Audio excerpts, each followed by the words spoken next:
तो एक्सट्रैक्शन जो है आपका, या इसको लिक्विड लिक्विड एक्सट्रैक्शन भी कहते हैं, तो ये अगेन एक सेपरेशन टेक्निक है। अब जैसे बाकी सेपरेशन टेक्निक्स आपने पहले पढ़े, अब्जॉर्प्शन पढ़ा, फ्रैक्शनल डिस्टिलेशन पढ़ा, एडजॉर्प्शन, एवरीथिंग, तो ये एक सेपरेशन टेक्निक है।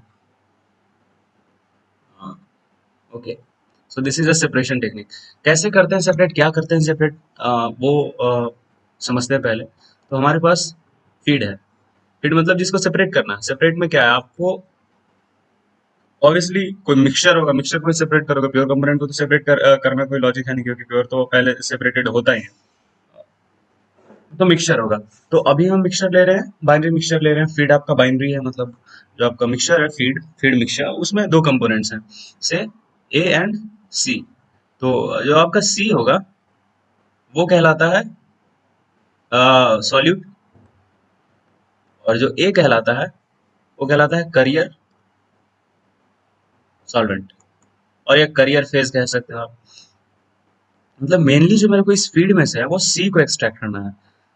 ये मेरे लिए इंपॉर्टेंट नहीं है, मेरे को सी एक्सट्रैक्ट करना है। तो करते क्या है इसमें हम, इससे पहले तो आपने जो डिस्टिलेशन पढ़ा था, तो उसमें आप इसको हीट करते हैं, फिर ये वेपर्स में बनता है, तो वेपर्स में कंपोजिशन है और सी की अलग होती है, तो फिर वहां से आप सेपरेट आउट करते हो। तो लेकिन यहाँ पे हम डिस्टिलेशन यूज नहीं कर पाते हैं, क्योंकि हमने ऐसा फीड लिया हुआ रहेंगे हम, जिसमें हीट करने पे हो सकता है ए या सी डिकम्पोज कर जाए, कोई ए और सी में से कोई एक डिकम्पोज कर जाए। डिकम्पोज करने का मतलब क्या, कि मान लिया कि ए और सी का कुछ केमिकल फॉर्म होगा।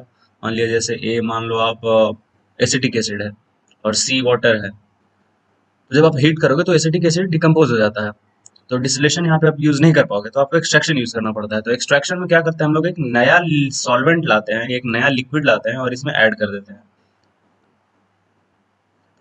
वो लिक्विड हमारी इस प्रॉपर्टी पे बेस्ड होता है कि ये जो सी है वो इस जो हम नया सॉल्वेंट डाल रहे हैं उसमें ज्यादा सॉल्युबल रहे।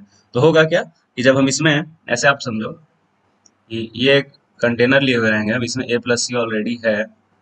सी अगर है सी ए में, तो मतलब सॉल्युबल है ए और सी आपस में। तो ऊपर से जब हम बी डालेंगे, तो बी की एक ऊपर में लेयर बनेगी, ठीक है। तो सी जो है वो बी में ज्यादा सॉल्युबल होगा, और ए और बी कंप्लीटली सॉल्युबल नहीं है। तो सी जो है बी में जाने लगेगा, क्योंकि सी की सॉल्युबिलिटी बी में ज्यादा है। तो एक इंटरफेस ट्रांसफर होता है, मास ट्रांसफर होता है, और फिर हमें दो फेजेस मिलते हैं। यहाँ पे ऊपर में बी प्लस सी होगा और नीचे में ए प्लस सी होगा, या दोनों में हल्का हल्का हो सकता है। मान लीजिए इसमें भी बी हो, इसमें भी बी हो। ये टर्नरी मिक्सचर्स कहलाते हैं, जब बी बी जो है वो ए में पार्सली सॉल्युबल। तो ये जो मिलता है ए प्लस बी, और ऊपर में भी ए plus C plus B.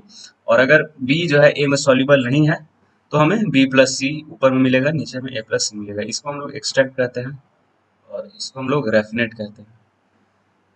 Okay, थोड़ा सा और यहाँ पे समझ लेते हैं कि बी प्लस बी नहीं, ए लिखना चाहिए था। तो इसमें सबसे ज्यादा सी होगा और बी होगा, और ए कम होगा एक्सट्रैक्ट में।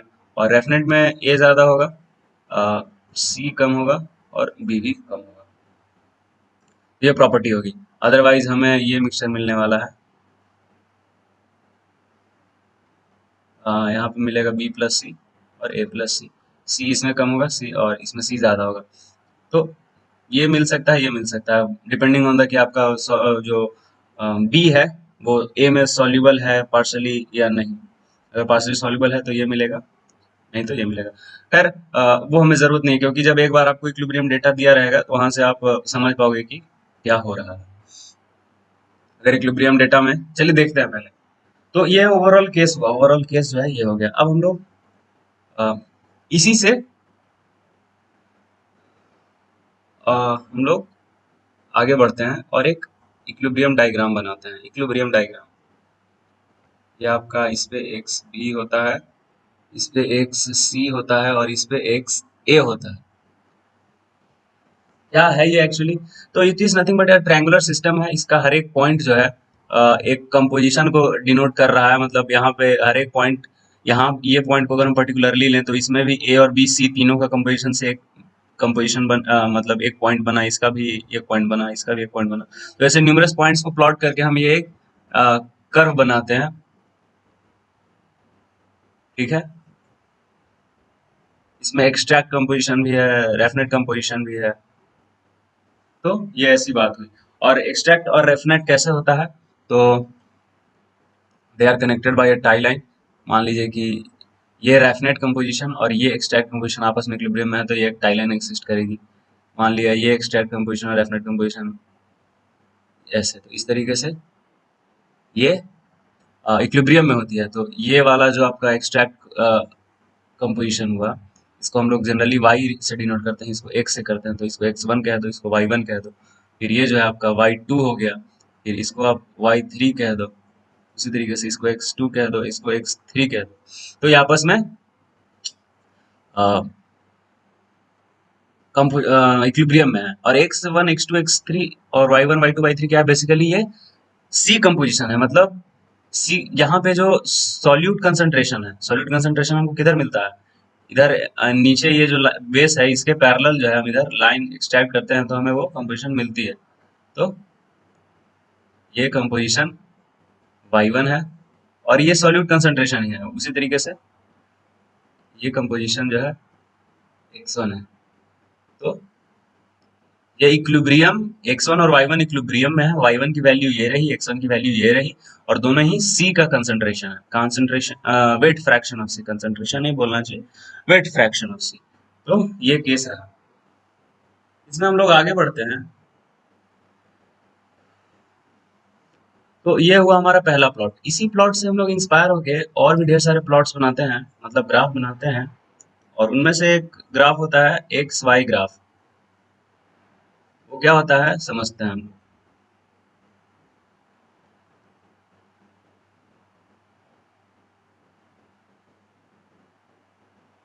ठीक है, तो ये रहा आपका y, ये रहा x।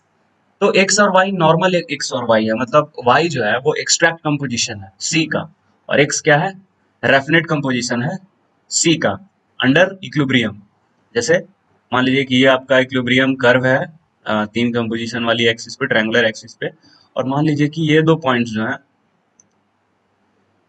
फिर ये दो पॉइंट्स जो हैं, ये आपस में इक्विलिब्रियम में है, ऐसे। ठीक है, तो ये पॉइंट आपका कहलाएगा y1, और ये कहलाएगा y2, ये कहलाएगा x1, और ये कहलाएगा x2। तो x1 y1,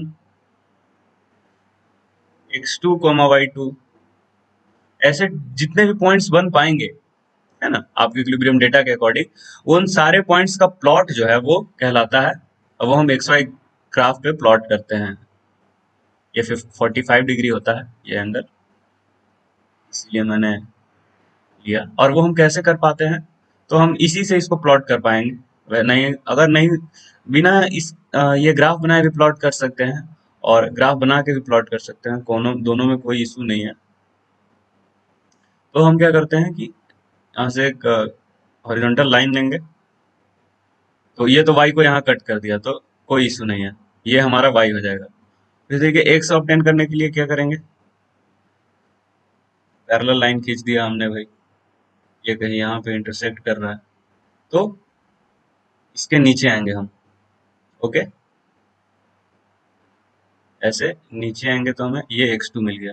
ये y2 था, ये x2 था। देखिए, ये y2 था, ये y2 हो गया, और ये x2 हो गया। तो y2 और x2 जहां पे इंटरसेक्ट करेंगे वही वो पॉइंट हो जाएगा। तो फिर से हम इसको एक्सटेंड करेंगे ऊपर की तरफ। तो ये हमारा जो है वो फाइनल पॉइंट हुआ। This is the point x2 y2। वैसे ही हमें x1 y1 भी निकाल सकते हैं। ऐसे हमने भाई पैरेलल लाइन खींचा, ये हमारा y1 मिल गया, और ये जैसे y1 हो गया आपका ये वाला पॉइंट।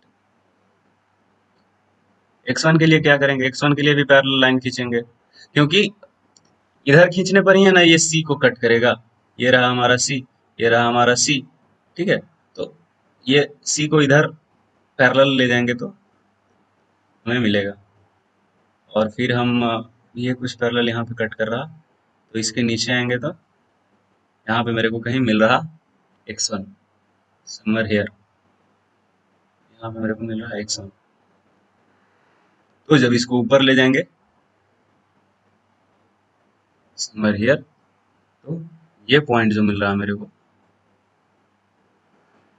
ये मिल रहा है x1 y1।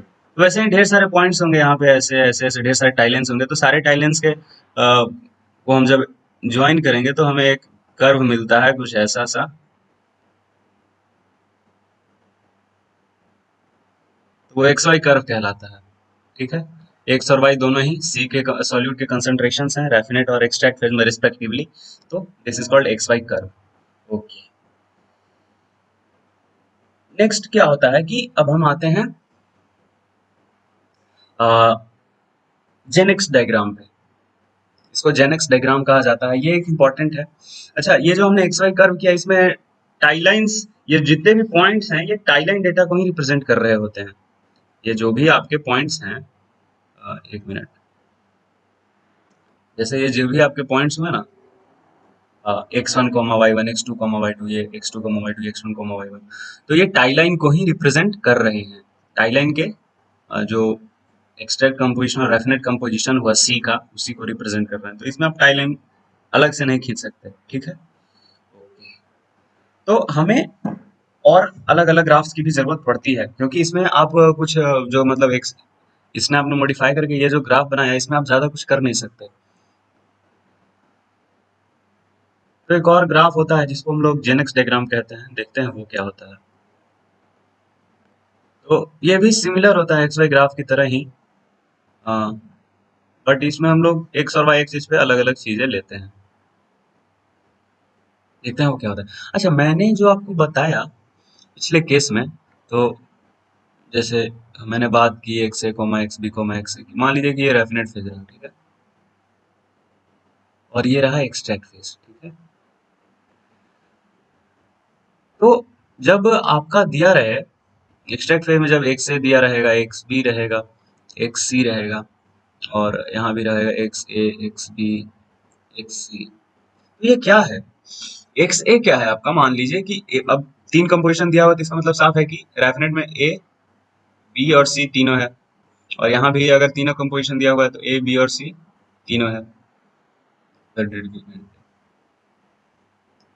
ए बी और सी तीनों है, ठीक है।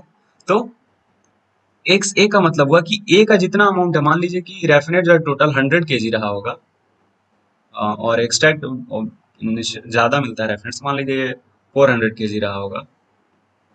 ठीक है, तो एक्स ए उसमें कितना है डिवाइडेड बाई टोटल मास, मतलब एक्स ए की जो जितना भी मास रहा होगा, लेट्स से ए कौन, और रेफिनेट, रेफिनेट इज इक्वल्स टू है 100, तो यहाँ पे एक्सट्रैक्ट इज इक्वल्स टू 400, तो एक्स ए जो है आपका ए अपॉन आर है। वैसे ही मान लीजिए कि बी केजी रहा होगा बी, तो बी बाई आर है। एक्स सी क्या है आपका? सी बाई आर है।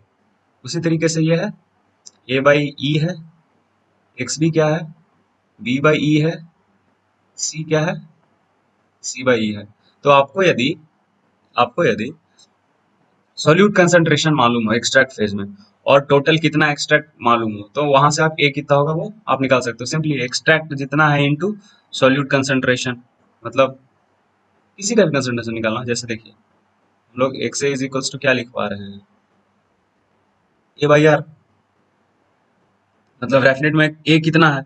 तो मान लीजिए कि आपको ए की कंसंट्रेशन मालूम है, वेट फ्रैक्शन मालूम है, तो आप ए इज इक्वल्स टू क्या एक्स इंटू आर कर सकते हो ना। वैसे ही बी इज इक्वल्स टू क्या एक्स बी इंटू आर कर सकते हो ना। सी इज इक्वल्स टू क्या एक्स सी इंटू आर कर सकते हो।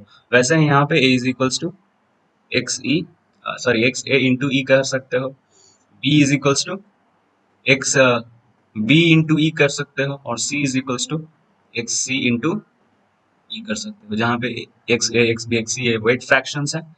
वेट फ्रैक्शंस कौन से? तो ए बाई ई ऐसे करके, तो ये आप कर सकते हो। ओके, नाउ हम और अलग प्रकार का वेट रेशियोज पे डील करते हैं, जिसको सॉल्यूट फ्री वेट बेसिस और सॉल्वेंट फ्री वेट बेसिस कहा जाता है। वो क्या है वो देख लेते हैं। जैसे ये आप देख पा रहे हो, आर क्या है बेसिकली? आर क्या है? ये ए प्लस बी प्लस सी है ना, तो आप इसको ऐसे भी लिख सकते हो, A by A plus B plus C, B by A plus B plus C, C by A plus B plus, वैसे ही आप इधर भी लिख पाओगे एक्सट्रैक्ट फ्रेज में भी A by A plus B plus C, और वहां पे A plus B plus C का सम ई के बराबर होगा और रेफरेंट में A plus B plus C का सम आर के बराबर होगा। लेकिन हम एक और अलग प्रकार का वेट बेसिस डिफाइन करते हैं जिसको सॉलिड फ्री वेट बेसिस और सॉल्वेंट फ्री वेट बेसिस कहा जाता है। वो क्या होता है वो देखते हैं। तो चलिए पहले हम देखते हैं solute free weight basis. Solute free weight basis क्या होता है? तो नाम से ही कुछ हम अंदाजा लगा सकते हैं कि इसमें सॉल्यूट को हम कंसिडर नहीं करेंगे, है ना। वेट फ्रैक्शन निकालते समय सॉल्यूट को कंसिडर नहीं करेंगे। तो वेट फ्रैक्शन क्या है आपका, ये देखो, जैसे मैं एक्स ए की बात करूंगा, एक्स ए क्या होता है, ए का मास जितना है तो X A upon B plus C, A by A plus B plus C.